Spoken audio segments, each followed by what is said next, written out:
Module 12, Part 2, Before, During, and After. In this lecture, we're going to continue going through the internship guide. Now, as we go through these assignments, it's important to point out that all of the following steps and assignments must be done in order.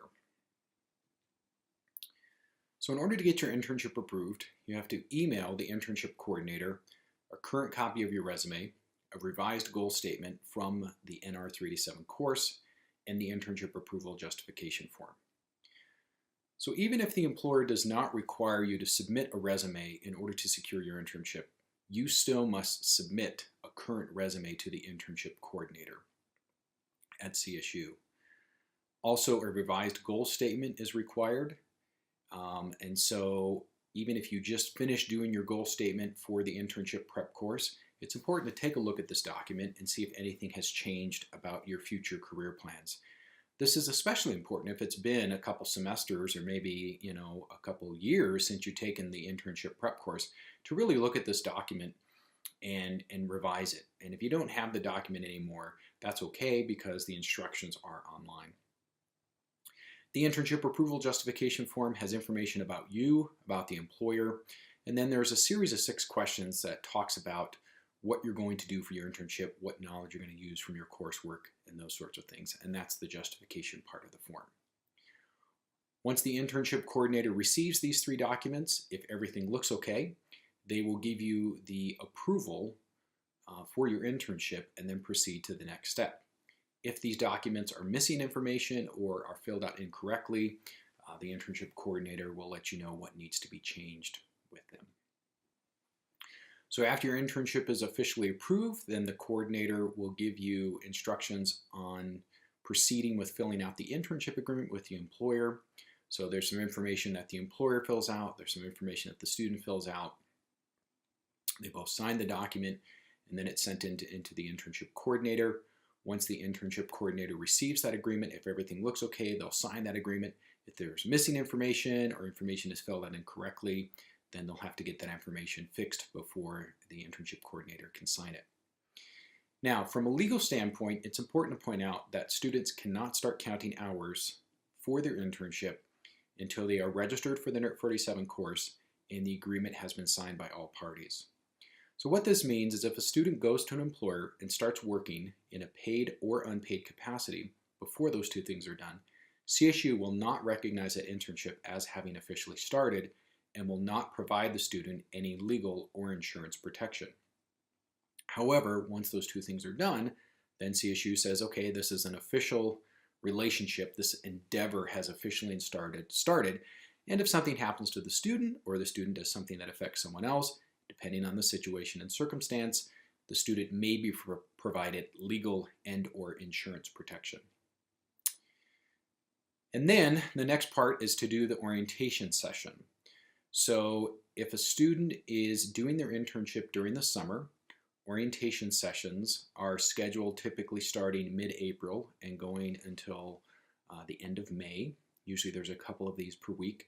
These are done in groups, and they are about 1 hour long.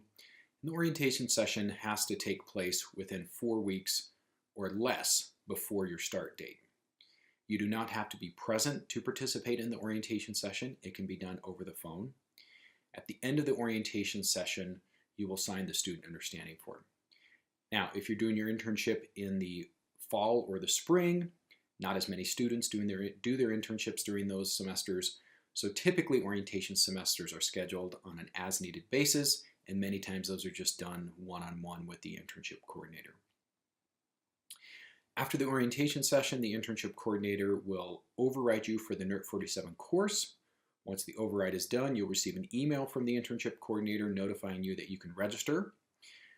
Now, if registration has closed for a specific term, whether that's spring, summer, or fall, then you will need to fill out a late registration change request form with the internship coordinator, and then you get that over to the CSU registrar's office, and then they will register you for the course. So again, once registration has closed for a given term, students cannot register for any courses through RamWeb.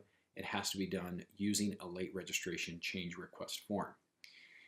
If you register late and you are not enrolled in any other courses for the term, CSU will assess you a $50 late registration fee. However, the registrar's office has a form on their website that you can fill out and submit to them to have that $50 late fee refunded. Okay, so now we're going to talk about assignments that are done during your internship. So assignment 7A is due between the 14th and 21st calendar day after your start date. And on this form, there are 3 questions. The first question asks about your job duties to basically summarize them, especially mentioning if any job duties are different. So in other words, maybe they've added some job duties or subtracted some job duties. That's important for the CSU internship coordinator to know in case we need to change the internship agreement. Second question is where you list 3 to 5 learning goals that you have for the internship. And these are items that you'll also share with your internship supervisor.